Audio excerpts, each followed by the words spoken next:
جن کی نظروں سے بچنے کا ہمیں کہا گیا ان میں بطور خاص کہا کہ جو حاسدین ہیں ان کی نظر سے بچو، اللہ، جو محروم لوگ ہیں ان کی نظر سے بچو، اللہ، یعنی جس کے پاس وہ نعمت نہیں ہے آپ اس کو شو کریں گے وہ اس نعمت سے محروم ہے۔ ہم جیسے بزرگوں کے واقعات پڑھتے ہیں نا، خود امام اعظم ابو حنیفہ رضی اللہ عنہ آپ بھی یہ منع کرتے تھے کہ بازار سے کھانا نہ لے کر آؤ، بازار سے کھانا نہ کھاؤ،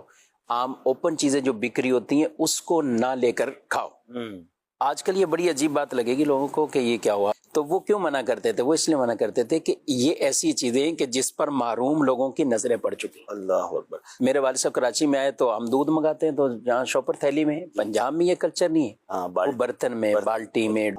تو اس دن سے میرے گھر میں تھیلا آیا کہ آج کے بعد یہ دودھ ایسے نظر نہیں آئے۔ اچھا، محروم سے مراد یعنی محروم لوگ یعنی ایک تو وہ کہ جس کے پاس قوت خرید نہیں ہے، اور ایک وہ کہ جو اس وقت وہ چیز اس کے پاس میسر نہیں، ضروری نہیں کہ وہ خرید سکتا ہو یا نہ، اور ہم ہر چیز سے بچ بھی نہیں سکتے۔ یہ تو ایک کھانے کی مثال دی ہے، ظاہر آپ نے اچھی گاڑی لی تو روڈ پہ چلائیں گے، اس کو کہاں چلائیں گے؟ آپ کا گھر بھی تو لوگ دیکھیں گے، آپ کا لباس بھی لوگ دیکھیں گے۔ اب اسکرین پر ہمیں لاکھوں لوگ دیکھ رہے ہیں، آج کل سوشل میڈیا ہے تو سوشل میڈیا پہ ہم چاہے اچھی اس کا استعمال کریں یا کوئی اپنی تشہیر کے لیے کوئی دوسرا بھی استعمال کرتا ہے، لوگ دیکھیں گے تو صحیح۔ تو ہمیں پھر ظاہر اس کے جو حدیث میں باقاعدہ واضح طور پہ بیان کیا گیا، رسول اللہ صلی اللہ علیہ وسلم کے پاس جب کچھ صحابہ آئے تو انہوں نے کہا کہ ہم بکریاں پالنا بہت پسند کرتے ہیں، اور بکریاں، تو مدینے میں آ کر آپ صلی اللہ تعالیٰ علیہ وسلم نے اس بات پر تھوڑا ان سے فرمایا کہ تم جو نا وہ زیادہ کھیتی باڑی کی طرف جاؤ، کسان، یعنی مدینے میں یہ کام زیادہ تھا۔ تو آپ صلی اللہ علیہ وسلم نے یہ ارشاد فرمایا۔ اسی حدیث پہ جو وجوہات بیان کی اس میں ایک یہ بھی بیان کی گئی کہ بکریوں کی کثرت پر ایک وجہ یہ بھی ہو سکتی ہے یہاں پر کہ جہاں ایک چیز نہیں ہے زیادہ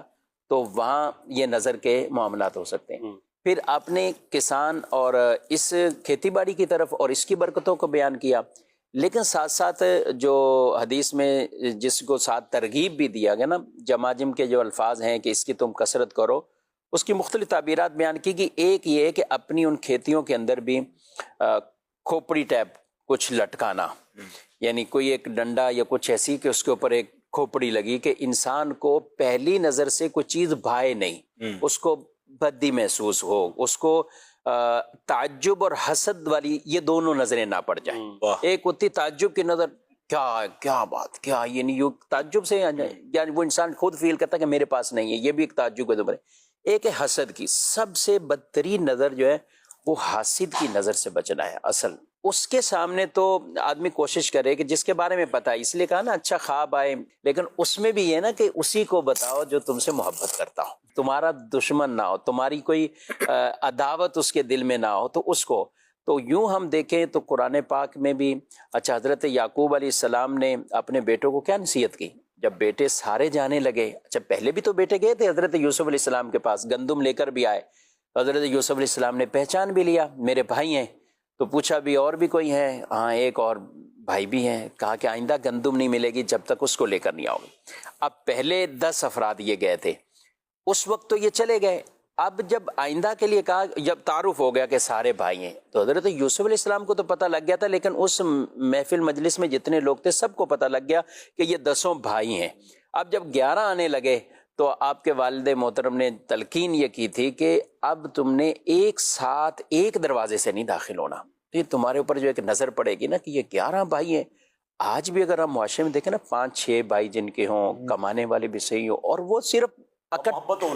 محبت اکٹھے کھڑے ہیں، لوگ بعض اوقات یہ بھی تعجب کی نظر ہے، 6 بھائی ہیں ایک ساتھ ہیں، باتیں کر رہے ہیں، ہنس رہے ہیں، ایک ساتھ کام کر رہے ہیں۔ اچھا کچھ فیملیز ہیں جو ایک ساتھ رہتے ہیں، ان میں بڑی محبت ہوتی ہے اور خاص ایسے تہواروں پر ملتے ہیں،